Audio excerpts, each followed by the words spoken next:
Hoy vamos a meternos de lleno en un tema que, bueno, de una forma u otra, nos toca a todos, pero que a menudo nos deja sin palabras: el duelo. Vamos a explorar qué pasa cuando ese proceso, que ya es un laberinto, pues se atasca, se vuelve persistente, y nos vamos a centrar en una de sus caras más duras, la que va contra toda ley natural: la pérdida de un hijo. Para guiarnos en este análisis a fondo, tenemos una combinación de fuentes muy potente, la verdad. Por un lado, una visión clínica, un artículo de la Mayo Clinic que nos va a dar un poco el mapa, ¿no?, para diferenciar el duelo normal del complicado.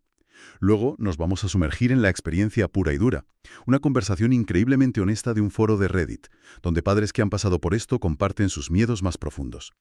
Y para darle un marco a todo, una tesis académica de la Universidad Academia de Humanismo Cristiano, que analiza cómo una pérdida así sacude los cimientos de toda la familia. Sí, la idea es mirar esta experiencia desde esos tres ángulos tan distintos. Queremos entender qué dice la ciencia, claro, pero también escuchar el latido real de quienes lo están viviendo. Veremos cómo choca la teoría con la práctica y, sobre todo, intentaremos arrojar algo de luz sobre algunos mitos muy extendidos que, en realidad, lo que hacen es añadir más sufrimiento al dolor. Es un análisis complejo, pero creo que es necesario. Totalmente. Pues vamos a empezar por el principio, si te parece, por ese mapa que nos da la Mayo Clinic. A ver, lo que todos entendemos por duelo es ese periodo de dolor intenso, de shock, a veces de enfado o culpa, que sigue a una pérdida. La mayoría, con el tiempo, encuentra la manera de aceptar esa nueva realidad y seguir viviendo. Pero la gran pregunta es, ¿qué pasa cuando el tiempo no cura la herida? Ahí es cuando la clínica le pone un nombre: trastorno por duelo complejo persistente. Y fíjate, lo crucial aquí no es la presencia del dolor. Sentir un dolor inmenso es la reacción más sana y normal del mundo. El problema, el trastorno, aparece cuando ese dolor no evoluciona, cuando se queda enquistado con la misma intensidad del primer día, hasta el punto de que anula la capacidad de la persona para funcionar. No es que duela, es que el dolor lo ocupa todo. El artículo de la Mayo Clinic es muy interesante porque ya no habla tanto de etapas fijas como se solía hacer antes, ¿sabes? Habla más bien de tareas o procesos que hay que atravesar. Primero, aceptar que la pérdida es real, irreversible. Segundo, permitirse sentir toda la gama de emociones, sin reprimirlas. Tercero, y esto es muy difícil, empezar a adaptarse a un mundo donde esa persona ya no está físicamente. Y por último, encontrar una manera de recolocar emocionalmente a la persona fallecida para poder seguir invirtiendo en la vida y en otras relaciones. Exacto. Y la clave que subraya el texto es que no hay un calendario para esto. Cada persona tiene su propio ritmo. El duelo se considera complicado no por durar mucho, sino porque no avanza. La línea que trazan, por poner un marcador, es de aproximadamente un año. Si después de 12 meses la persona no solo no mejora, sino que los síntomas se intensifican, es una señal de alarma, una señal de que puede estar atrapada. Y esos síntomas van mucho más allá de la tristeza, claro. El artículo los describe con mucho detalle. Son pensamientos constantes, rumiantes sobre la pérdida, una incapacidad casi total para aceptar que ha ocurrido. A menudo aparece un sentimiento de vacío, de que la vida ha perdido todo su sentido. Me llamó mucho la atención que menciona la incapacidad para disfrutar de nada, ni siquiera para recordar los momentos felices con la persona que se ha ido, porque el dolor lo tiñe todo de negro. Y eso puede escalar a situaciones muy graves. Hablamos de un aislamiento social profundo, de evitar cualquier cosa o persona que recuerde al fallecido. Puede derivar en una depresión clínica, en sentimientos de culpa paralizantes, del tipo debería haber hecho algo más. Y en los casos más extremos, que también los menciona la fuente, pueden aparecer ideas suicidas, el deseo de reunirse con la persona perdida. Es un estado de sufrimiento agudo y constante. Espera, para un momento, porque aquí la Mayo Clinic da un dato que lo cambia todo y que conecta directamente con el miedo que veíamos en Reddit. El artículo identifica factores que aumentan el riesgo de caer en este duelo complicado, habla de una muerte súbita o violenta, de la falta de una red de apoyo, de tener un historial de depresión. Y menciona uno como especialmente significativo: la muerte de un hijo. Y es que es la pérdida antinatural por excelencia. Rompe el ciclo esperado de la vida. Y ese factor de riesgo tan potente es precisamente el corazón del huracán emocional que encontramos en la conversación de Reddit. El miedo que se respira ahí es palpable desde la primera línea. Es que es un salto del papel a la vida misma. El hilo de Reddit lo inicia una usuaria que está literalmente en pánico. Acaba de perder a su bebé y escribe que está aterrorizada porque ha oído que las estadísticas de divorcio son altísimas en estos casos. Su miedo no es solo haber perdido a su hijo, es perder también a su pareja y su familia. Y abordemos eso de frente, porque es uno de los mitos más crueles y extendidos, esa idea de que la muerte de un hijo es una sentencia de muerte para la pareja. En el propio hilo, otro usuario, de Rialatzak, interviene para desmontarlo. Cita un estudio, y luego se han hecho más en la misma línea, que sitúa la tasa de divorcio en estos casos en torno al 16%. Si tenemos en cuenta que la tasa de divorcio en la población general, en muchos países occidentales, se acerca o supera el 40%, en realidad la estadística dice lo contrario. Las parejas que pasan por esto, en conjunto, se separan menos. Pero que sea un mito no le quita ni un ápice de realidad al miedo. Y el testimonio de la usuaria BMGE es que te rompe por dentro. Escribe que perdió a su hija de 2 años hacía solo unas semanas, después de una larga enfermedad. Dice textualmente: «Mi marido fue mi roca durante todo el proceso, fue el padre más increíble, pero ahora mismo no puedo soportar mirarle a la cara». Es una trampa emocional terrible. La persona que ha sido tu mayor apoyo se convierte en un espejo andante de tu pérdida. No es que le odie, es que cada rasgo, cada gesto que compartía con la hija se vuelve un recordatorio insoportable del vacío que ha quedado. Es que ella lo describe con una crudeza que duele, dice. Tiene el mismo pelo rubio y rizado. Cuando le habla a nuestro perro usa la misma voz dulce y aguda que usaba con ella. Y cada vez que lo oigo se me rompe el corazón en 1000 pedazos de nuevo. Y luego describe esa fractura en sus ritmos de duelo. Él ya ha vuelto a su rutina, a salir a correr por las mañanas a intentar ser funcional, mientras ella apenas puede salir de la cama y se pasa el día llorando. Es que leer eso te deja helado. Ese silencio, esa pausa que acabas de hacer es importante, porque hay que dejar que el peso de esas palabras se asiente. Lo que Bema Kids describe es la semilla de la incomprensión en la pareja. Uno ve al otro funcionar y puede pensar, es que no le importa tanto como a mí. Mientras que el que intenta funcionar puede ver al otro hundido y pensar, no está haciendo ningún esfuerzo por salir adelante. Y ambas interpretaciones son erróneas y, muy destructivas. Totalmente. De hecho, otro usuario, CuriousNoise06, le responde algo que parece que resonó mucho en el hilo. Le dice: «No te olvides de que los hombres suelen ser dolientes internos y las mujeres dolientes externas. Que él no llore delante de ti no significa que no esté destrozado por dentro». Aunque esa distinción entre interno y externo es útil, también puede ser una trampa, ¿no crees? Porque nos encasilla.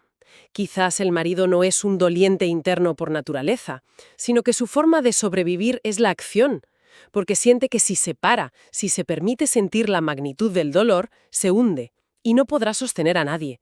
No es tanto un estillo, sino un mecanismo de supervivencia desesperado. Es una buena modificación. No es una categoría fija, sino una estrategia para no ahogarse. Y es interesante ver cómo los consejos que se dan entre ellos en el foro van en esa dirección. Nadie le dice, tienes que superarlo. Todo el mundo le dice, comunicación, comunicación y más comunicación. Hablad de esto, buscad un momento al día para preguntaros de verdad cómo estás hoy, en este preciso instante. Y muchísimos, recomienda la terapia de pareja especializada en duelo. Y la propia Bimji responde más tarde confirmando que ya han empezado a ir a un terapeuta y que por primera vez en semanas han podido hablar de su hija sin que la conversación acabe en un silencio lleno de dolor o en un malentendido. Están aprendiendo un nuevo idioma para hablar de su nueva realidad. Y es increíble cómo esta sabiduría colectiva, nacida de la experiencia pura y dura de un foro de Internet, encaja como un guante con los marcos teóricos que encontramos en la tesis académica. Es que es el siguiente paso lógico. Lees estas historias y ves patrones que se repiten, dinámicas familiares que se quiebran. Y la tesis de la Universidad Academia de Humanismo Cristiano le pone nombre a todo eso. Lo analiza desde la teoría de sistemas, que básicamente ve a la familia no como un conjunto de individuos, sino como un sistema, una red, donde cada pieza afecta a todas las demás. Hay una frase en la introducción de la tesis que es la clave de todo. Dice: la muerte de un miembro en la familia irrumpe rompiendo el equilibrio familiar, modifica la estructura familiar y generalmente requiere de una reorganización de todo el sistema. Es decir, la familia que existía antes de la pérdida ha muerto con el hijo. No se puede volver a ella. Hay que construir una nueva. La tesis profundiza en por qué esta pérdida en concreto es tan desestabilizadora.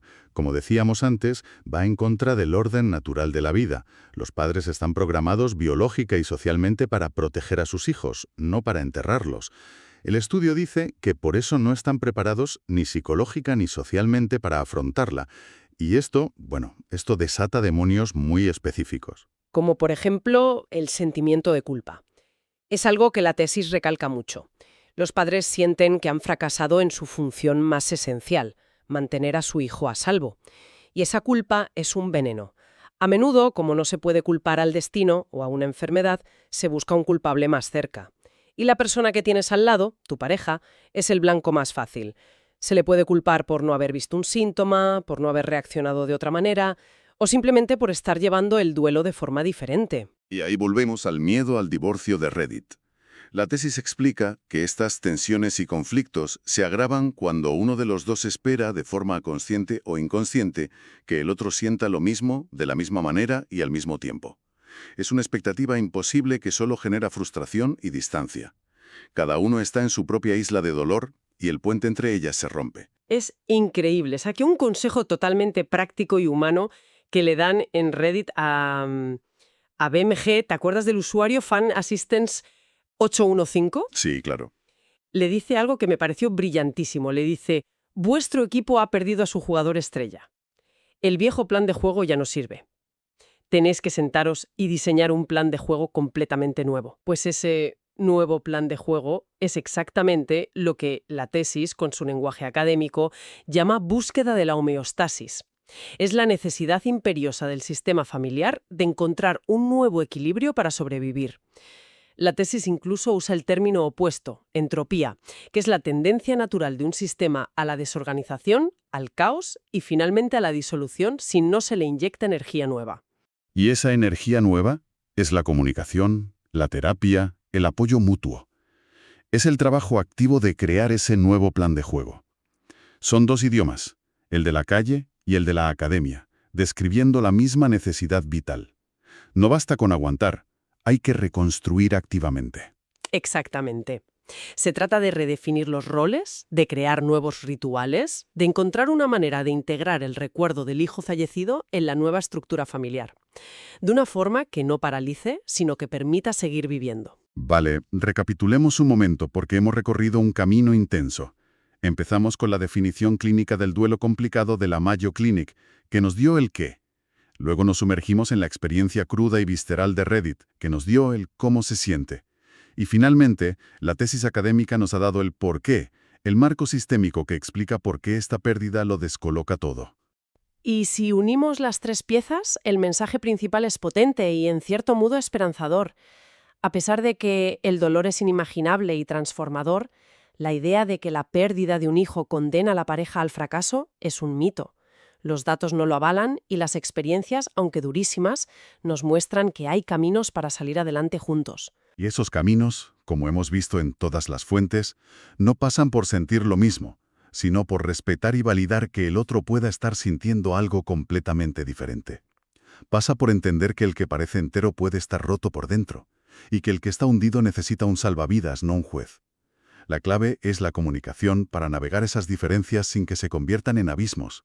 La familia se enfrenta a una reorganización total y forzosa, y el éxito, la supervivencia de ese sistema familiar depende de su capacidad para, como decían en el foro, crear ese nuevo plan de juego, de aceptar que nunca volverán a ser los de antes, pero que pueden ser un después diferente, pero igualmente válido y unido. Para terminar, hay una idea que la tesis solo menciona de pasada, pero que se me ha quedado grabada, y abre una puerta a una reflexión muy profunda, una que no hemos llegado a explorar. Se trata de los otros hijos, los hermanos que sobreviven. La tesis apunta al riesgo de que, en un intento de la familia por llenar el vacío, los hermanos intenten o se les empuje a intentar sustituir al hermano fallecido. Y esto nos deja con una pregunta final, quizás la más difícil de todas. ¿Cómo puede una familia, que vive bajo la sombra de una pérdida tan inmensa, Asegurarse de que los hijos que quedan tengan el espacio para crecer y desarrollar sus propias identidades, sin sentir la carga, consciente o inconsciente, de tener que llenar unos zapatos que no son los suyos. ¿Cómo se vive sin la presión de tener que vivir por dos?